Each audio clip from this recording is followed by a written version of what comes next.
Video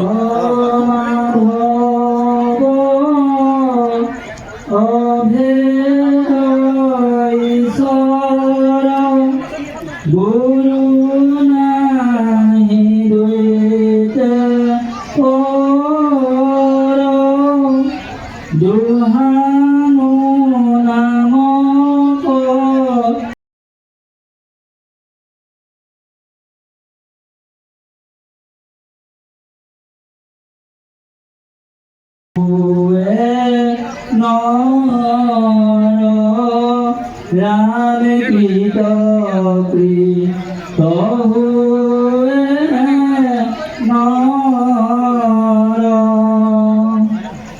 Krishna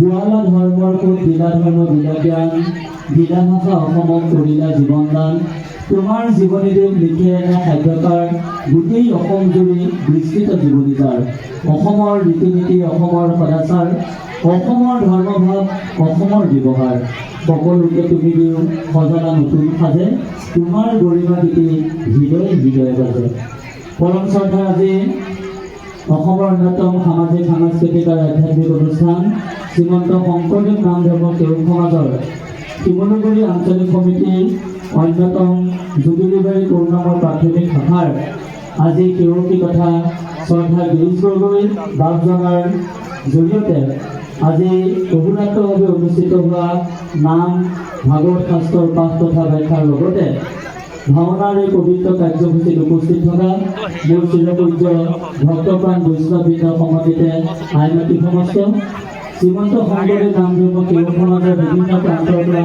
উপস্থিত থকা শ্ৰদ্ধাৰ আমন্ত্ৰিত নিমন্ত্ৰিত ভক্তপ্ৰাণ বৈষ্ণৱবৃন্দ গুৰুজনাৰ আধ্যাত্মিক দৰ্শনৰ প্ৰতিবিম্ব স্বৰূপ এই ভাওনাভাগী উপভোগ কৰিবলৈ নিমন্ত্ৰিত অনিমন্ত্ৰিত তথা ইচ্ছাকৃতভাৱে গুৰুজনাৰ কলা কৃষ্টি সংস্কৃতিৰ প্ৰতি আগ্ৰহী হৈ আজি উপস্থিত থকা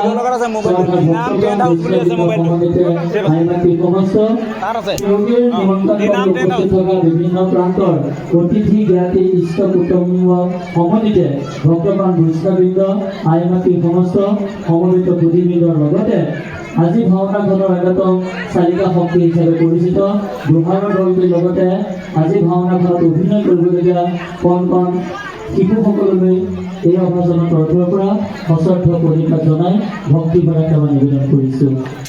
আচলতে ভাওনা উদ্বোধনৰ যি কাৰ্যসূচী থাকে এই কাৰ্যসূচীটো যথেষ্ট অৰুচিকৰ হৈ পৰে কিয়নো সকলোৱে ভাওনা চাবলৈ অধীৰ আগ্ৰহে অপেক্ষা কৰি থাকে আৰু কথা বাৰ্তাৰ মাজতে বহু সময় গুচি যোৱাৰ কাৰণে কথাবিলাকত প্ৰাসংগিকতাটো কমি যায় তথাপি কিন্তু আমি নিয়ম মাফিক হিচাপে কাৰ্যসূচী বিষয়ৰ লগত সংগতি ৰাখি দুটামান কথা আমি উপস্থাপন কৰিব লাগিব আৰু আমি পৰিচালনা সমিতিৰ সেই সংকেত পোৱাৰ লগে লগেই আমি আমাৰ ভাষণ তথা বক্তব্য আমি সামৰণি মাৰিম আৰু তাৰ ঠিক তৎমুহূৰ্ততেই আমাৰ পবিত্ৰ ভাওনা কাৰ্যসূচী উদ্বোধন হ'ব যে কি নহওক মহাপুৰুষ শংকৰদেৱ গুৰুজনাই যেতিয়া ১৪শ শতিকাত অসম ভূমিত জন্মগ্ৰহণ কৰিছিল তেতিয়া অসম ভূমিত থকা কিৰাত কছাৰী ফাঁচী বাৰুমেৰী জবন কংকন গোৱাল অসম মূলক ধ্ৰুৱজে পূৰ্বক উভাচ মেচ চান্দাল পাহাৰে ভৈয়ামে বৰাক ব্ৰহ্মপুত্ৰ ধৰি সমগ্ৰ অসমৰ বিভিন্ন প্ৰান্তৰ জাতি জনগোষ্ঠীৰ লোকসকলক আধ্যাত্মিকতাৰ বাণীৰে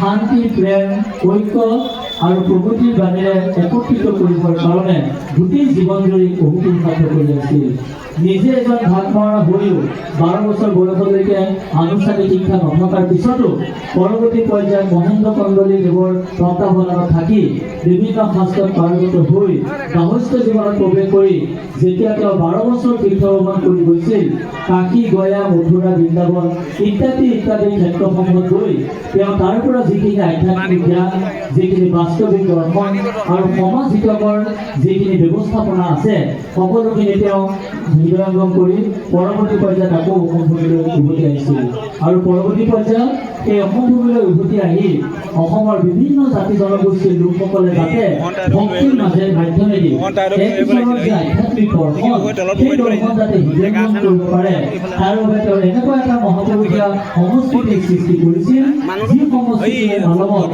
আজি 500 বছৰৰ পিছতো আজি বিপুল জনপ্ৰিয়তা অৰ্জন কৰাৰ লগতে এয়া আজি ফলে ফুলে জাতিষ্কাৰ হৈ অসম অসম আৰু ভাৰতৰ পৰিৱেশ ভাঙি গোটেই বিশ্বতেই এই যে আধ্যাত্মিকমুখী সংস্কৃতি অৰ্থাৎ ভাওনা সংস্কৃতি আজি গোটেই আকাশ বতাহ জুৰি বব লাগিছে। শংকৰদেৱ গুৰুজনাই প্ৰধানকৈ 6খন অংকীয়া নাটক ৰচনা কৰিছিল। সেই 6খন অংকীয়া নাটকৰ ভিতৰত কালীয় দমন, কেলিগোপাল, পত্নীপ্ৰসাদ, পাৰিজাত হৰণ, ৰাম বিজয় আৰু ৰুক্মিণী হৰণ। যদিও এই 6খন অংকীয়া নাটকৰ মাজতেই গুৰুজনাৰ নাট্যকৰ্মাৱলী সীমাবদ্ধ আছিল, গুৰুজনাক অনুসৰণ কৰি মহাপুৰুষ মাধৱ পুৰুষজনায়ো তেওঁৰে আলমতে কেইবাখনো নাটক তেওঁ ৰচনা কৰিছিল। তথাপি মহাপুৰুষ মাধৱদেৱৰ নাটসমূহক নাট হিচাপে নলৈ ঝুমুৰা হিচাপে পৰিৱেশন কৰা দেখিবলৈ পোৱা যায়। অৰ্জুন ভঞ্জন, কেলিগোপাল, দধিমথন ইত্যাদি ইত্যাদি। এতিয়া কথা হৈছে এইটোৱে, শংকৰদেৱ আৰু মাধৱদেৱ গুৰু দুজনাই এই ভাওনাবিলাক ৰচনা কৰোঁতে তেওঁ বিশেষকৈ ব্যৱহাৰ কৰিছিল ব্ৰজাৱলী ভাষা। যিটো সময়ত ব্ৰজাৱলী বুলি এটা ভাষা অৰ্থাৎ এটা মুখৰ কথিত ভাষা আছিল, সেই ভাষাটোকে শংকৰদেৱ গুৰুজনাই বিভিন্ন উপাদানেৰে বিভিন্ন জাতি জনগোষ্ঠীৰ তেওঁলোকৰ শব্দবিলাক প্ৰয়োগ কৰি এনেকুৱা ধৰণে তেওঁ এটা শক্তিশালী শব্দ ভাণ্ডাৰ সৃষ্টি কৰিছিল, এটা শক্তিশালী ভাষাৰ জন্ম দিছিল, যি ভাষাৰ জৰিয়তে সেই ভাওনাসমূহ তথা সেই অংকীয়া নাটকসমূহ পৰিৱেশন কৰিছিল। আৰু সেই গোপী হ'ব আমাৰো পৰম ঈশ্বৰ ৰামচন্দ্ৰ তোহাকো দৰপ চূৰ্ণ কৰিব কহে বুলি নিৰন্তৰে হৰি বল ইত্যাদি ইত্যাদি।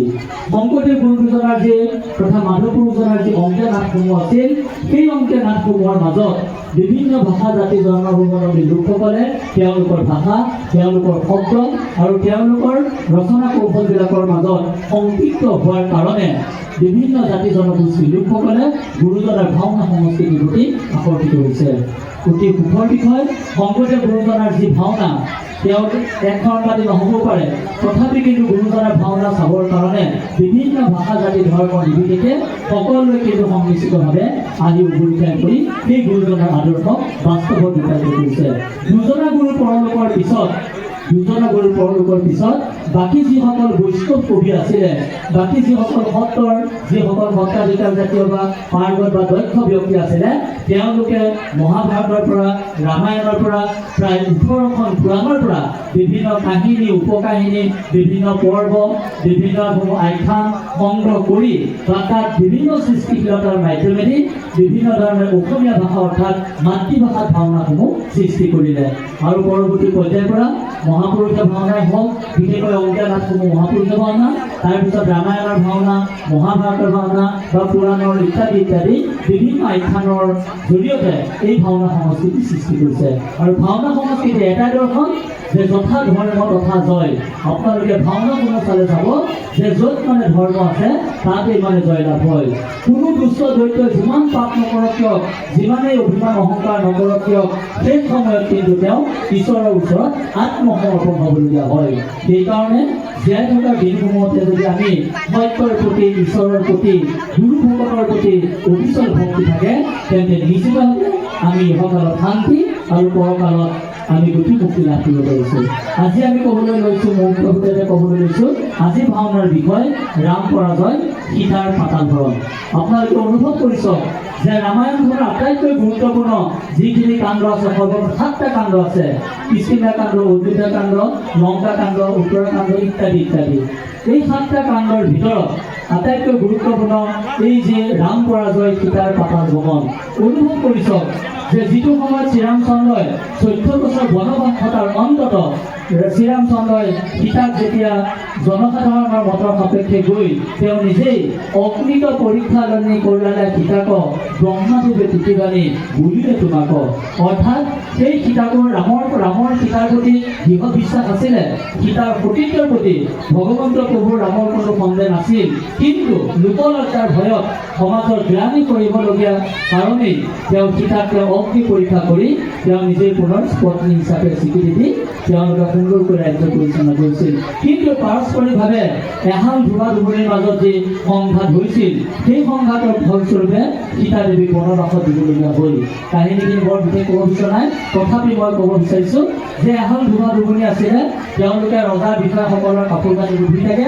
এবাৰ বিশেষ এটা কাৰণত ধুবুৰীয়ে মাকৰ ঘৰলৈ, দেউতাকৰ ঘৰলৈ যাব লগা হ'ল। কাপোৰখিনি ধোৱাত পলম হ'ব পৰা কাৰণেই তেওঁ স্বামীয়েকে সোনকালে আহিবলৈ ক'লে, কিন্তু তেওঁ এৰাতিৰ ঠাইত গৈ পেলাই ৩-৪ ৰাতি গৈ দুৰ্গুণীগৰাকী মাকৰ ঘৰত থাকিলে। পৰৱৰ্তী পৰ্যায়ত তেওঁ যেতিয়া ঘূৰি আহিলে তেতিয়া ধ্ৰুৱাৰ যথেষ্ট খং উঠিলে আৰু সেই স্বামী ধ্ৰুৱাজনে তেওঁক মানে এনেকুৱা এটা আপ্তবাক্য ক'লে, যিটো বাক্য তেতিয়া ছদ্মবেশ ধৰি থকা শ্ৰীৰামচন্দ্ৰক সুধিছিল যে তোমাক কোনোবা ৰামচন্দ্ৰ নিচিনা ৰজাই 14 বছৰ বনবাস থকা বা ৰাক্ষসৰ ঘৰত থকা এগৰাকী পত্নী কৰি ল'ব পাৰে, কিন্তু মই তোমাক মোৰ পত্নী কৰি নলওঁ। অনুভৱ কৰি চাওকচোন যে সেই সামান্য অপবাদ, সেই সামান্য লোকনৃত্যৰ ভয়ত স্বয়ং ৰামচন্দ্ৰৰ মনলৈ এটা দুখ আহিলে যে মোৰ কাৰণে, মোৰ পত্নীৰ কাৰণে কি হৈছে, কোনোবা এজন প্ৰজাৰ ঘৰখন ভাঙিবলগীয়া হৈছে, কোনোবা এজন প্ৰজাৰ এগৰাকী পত্নীয়ে মনোকষ্ট পাবলগীয়া হৈছে। সেইকাৰণে ইয়াৰ কাৰণ হিচাপে মোৰ পত্নী বুলিয়ে বিবেচনা কৰি তেওঁ নিজৰ সুহিত ভাতৃ লক্ষ্মণক বনলৈ বনৰ মাজত এৰি থৈ আহিবৰ কাৰণে সেইটো প্ৰেৰণ কৰিলে। আৰু ৰামচন্দ্ৰ গোসাঁই তুমি কৃতজ্ঞ কৰিলা, গৰ্ভৱতী সীতা মাতাক বনবাসে দিলা। আৰু শ্ৰীৰামচন্দ্ৰই পৰৱৰ্তী পৰ্যায়ত গৰ্ভৱতী সীতাক বনবাসত দিয়াৰ পিছত তেওঁ সৎগুৰুৰ আশ্ৰয়ত থাকি, ঋষিসকলৰ আশ্ৰয়ত থাকি এই যি দুটা সুন্দৰ সন্তান জন্ম দিলে লৱ আৰু কুশ, সেই লৱ কুশৰ আধ্যাত্মিক দৰ্শনে আমাক এটা কথা শিকায়। চাব, শ্ৰীৰামচন্দ্ৰ জগতৰ তেওঁ ভগৱন্ত হিচাপে পৰিচিত, কিন্তু সেই জগতৰ ভগৱন্তকো তেওঁ নিজৰ পুত্ৰ দুটাৰ হাতত তেওঁ কিন্তু পৰাজয় বৰণ কৰিছে। সেই পুত্ৰ দুটাৰ ওচৰতো শ্ৰীৰামচন্দ্ৰই কিন্তু নতি স্বীকাৰ কৰিছে। অৰ্থাৎ যদি আপোনাৰ পুত্ৰজন যদি সত্য পথত থাকে, আপোনাৰ প্ৰতিসন্ততি যদি নীতি আৰু ন্যায়ৰ পথত যদি থাকে, আপোনাৰ সন্তান যদি ধৰ্মৰ পথত যদি থাকে, তেন্তে নিশ্চিতভাৱে আপুনি বৃত্তি হ'লেও কিন্তু তেওঁৰ ওচৰত আত্মসমৰ্পণ কৰিব লাগিব। প্ৰহ্লাদৰ দৰ্শনটো আপোনালোকে চাওক, প্ৰহ্লাদে যিমানে যি কৰিলেও পিতাক মানিছিলে যদিও পিতাৰ যি ধৰ্মীয় দৰ্শন, পিতাকৰ যি ধৰ্মীয় চেতনা কিন্তু কেতিয়াও মনা নাছিলে, কিয়নো তেওঁ কৃষ্ণ তথা বিষ্ণুৰ বাদে তাৰ বেলেগৰ প্ৰতি কোনো কি নাছিলে, শ্ৰদ্ধা ভক্তি নাছিলে। প্ৰাসংগিক বিষয় হৈছে এইটোৱে, আজি ১বিংশ শতিকাত আপোনাৰ মোৰ সন্তানবিলাক হ'ব লাগিব ৰামচন্দ্ৰৰ নিচিনা। আপোনাৰ মোৰ সন্তানবোৰ হ'ব নালাগিব কিন্তু কুম্ভকৰ্ণ বা ৰাৱণৰ নিচিনা। আপোনাৰ মোৰ আমাৰ সন্তানবিলাক হ'ব লাগিব লৱ কুশৰ নিচিনা। আপুনি মই আমাৰ স্বভাৱটো কিন্তু কৈকেয়ীৰ নিচিনা মাতৃ হ'লে নহ'ব। আপোনাৰ মোৰ নিচিনা বহিবাগবিলাকৰ স্বভাৱটো কিন্তু মন্থৰাৰ দলে হ'লে কিন্তু নহ'ব। কিন্তু আপোনাৰ মোৰ আমাৰ বোৱাৰীবিলাকৰ স্বভাৱটো কিন্তু উৰ্মিলাৰ নিচিনা কেইটামান গুণৰ অধিকাৰী হ'ব লাগিব। কিমান দুখ কষ্টৰে যদিও পিতৃ মাতৃ আছিলে, পিতৃ মাতৃ থকাৰ অৱস্থাটো, কিন্তু পিতৃ থকা অৱস্থাটো এগৰাকী মাতৃ অৰ্থাৎ সীতাই, সীতা দেৱীয়ে লৱ আৰু কুশক সুন্দৰকৈ ধৰ্মীয় শিক্ষা, আধ্যাত্মিক শিক্ষা তথা সমাজত চলিবৰ কাৰণে, জীৱন যুদ্ধ কৰিবৰ কাৰণে যিখিনি শিক্ষা দি থৈ গ'ল, সেই শিক্ষাখিনি আজি আমি ভাওনাখন উপস্থাপনৰ জৰিয়তে সেই কথাখিনি আমি হৃদয়ংগম কৰিব পাৰিম। ভাওনাখন চাবলৈ আহিছোঁ, চাই পেলাই বা বুলি ক'লেও আৰু ভাওনাখন ভাল হৈছিলে, কিন্তু গালো নাম গৌৰলুঙি কাৰো নাই আগবঢ়ি। আপুনি যদি আজি ভাওনাখন চাই ৰামৰ প্ৰতি যদি যিটো ভক্তি ভাৱ অক্ষুণ্ণ ৰাখি কাইলৈৰ পৰা আপুনি যদি সীতাৰ নিচিনাকৈ যদি সতী সন্ততি সীতাৰ প্ৰতি ভক্তি ভাৱনা যদি জাগ্ৰত কৰিব পাৰে, আজি যদি ভাওনাখন চাই নৱমুখৰ তেওঁলোকৰ যিটো ঐশ্বৰিক যিটো শক্তি, তেওঁলোকৰ যিটো বীৰত্ব বা তেওঁলোকৰ যিটো পৰাক্ৰম, সেই পৰাক্ৰমবিলাক যদি আপুনি আপোনাৰ সন্তানটিক যদি গঢ় দিব পাৰে, তেন্তে নিশ্চিত থাকক উঠি অহা প্ৰজন্মৰ প্ৰতিনিধি হিচাপে আজি ভাওনাখনৰ সেই প্ৰাসংগিকতা থাকিব আৰু সেই প্ৰাসংগিকতাই সমাজবিলাকক আমাক ইতিবাচকভাৱে লৈ যাব। আজি ৰামো নাই, অযোধ্যাও নাই, আজি লংকাও নাই, ৰাৱণো নাই বুলি তেনেকুৱা কথাবিলাক কোৱা হয় যদিও আপোনাৰ মোৰ আমাৰ স্বভাৱবিলাক কিন্তু বহুতৰে স্বভাৱ ৰামৰ নিচিনা, বহুতৰে কিন্তু স্বভাৱ আকৌ কাৰ নিচিনা, আমাৰ ৰাৱণৰ নিচিনা। বহুতৰে স্বভাৱ কিন্তু সীতাৰ নিচিনা, আকৌ বহুতৰে স্বভাৱ কিন্তু সুবৰ্ণখাৰ নিচিনা। তেতিয়াহ'লে অনুভৱ কৰিছ যে মহাপুৰুষৰ কৃষ্টি সংস্কৃতিৰ অন্তৰ্গত গুৰুজনাই প্ৰদৰ্শন কৰি যোৱা ভাওনা সংস্কৃতিৰ জৰিয়তে অসমীয়া জাতিটোক প্ৰত্যেকটো খোজতে, প্ৰত্যেকটো কামতে বা প্ৰত্যেকটো স্তৰতে এনেকুৱা কিছুমান আধ্যাত্মিকমুখী, এনেকুৱা কিছুমান বাস্তৱ শিক্ষা দিয়ে, যি শিক্ষাৰ জৰিয়তে আমি ভাওনাখিনি চাই, ভাওনাখিনি উপভোগ কৰি তাৰ পৰা একোটা একোটা শিক্ষা লৈ আমি যদি জীৱনৰ পৰৱৰ্তী দিনবিলাকত যদি সংস্কাৰ মনোভাৱেৰে আগুৱাই যাব পাৰোঁ, তেতিয়াহে এই ভাওনাৰ আধ্যাত্মিক দৰ্শনৰ প্ৰাসংগিকতা থাকিব। বধুশেষত চৰ্দাৰ গিৰীশ গগৈ বাপজনে তাৰা সবে ধন্য, তাৰা সবে পূজ্য, তাৰা শিশু হৃদয়জন, কলি যুগে হৰি আনকো বোলাৱে আপুনি কৰে কীৰ্তন। হাজাৰ লক্ষ টকা খৰচ কৰি তেওঁ পাপৰ ঢেৰভাৱে তেওঁ দৈহিকভাৱে, তেওঁ মানসিকভাৱে, শাৰীৰিকভাৱে কষ্ট কৰি যি পইচা অৰ্জন কৰি আজি গুৰু ভকতসকলক লগাইছে, 2 পইচা পইচা অৰ্জন কৰি গুৰুজনাৰ কৃষ্টি সংস্কৃতি পৰিৱেশনৰ ব্যৱস্থা কৰিছে। তাৰ 2 টকা গৈ পেলাই পৰৱৰ্তী পৰ্যায়ত কিন্তু সহস্ৰ টকা হ'ব। সেই 2 টকা যি ভকতৰ নামত খৰচ কৰিছে, সেই 2 টকা কিন্তু পৰৱৰ্তী পৰ্যায়ত গৈ লক্ষ টকা হৈ পুণ্যৰ লক্ষ্যৰ ভঁৰালত সঞ্চিত হৈ থাকিব। সুদৰ্শিখন আমি শ্ৰীমন্ত শংকৰদেৱ নাম ধৰ্ম সেৱক সমাজৰ যদিও কি হিচাপে পাতিছে, আমি ৰাজ্যিক সমিতিৰ তৰফৰ পৰা চৰকাৰ গিৰিশকৈ বাপজনালৈ অশ্ৰদ্ধ প্ৰণিপাত জনাইছোঁ। আশা কৰিছোঁ যে শ্ৰীমন্ত শংকৰদেৱ নাম ধৰ্ম সেৱক সমাজৰ তত্বাৱধানত ছত্ৰছায়াত থাকি এই জ্যোতিৰ্লিবাৰী কৰোণাময় প্ৰাথমিকে বিগত 5 বছৰ 6 বছৰ ধৰি এই সমগ্ৰ অঞ্চলত যে আধ্যাত্মিক আদৰ্শ দেখুৱাই গৈছে, সেই আদৰ্শ যেন অনাগত দিনত অব্যাহত থাকক, তাকেই আমি পৰম আন্তৰিকতাৰে কামনা কৰিছোঁ।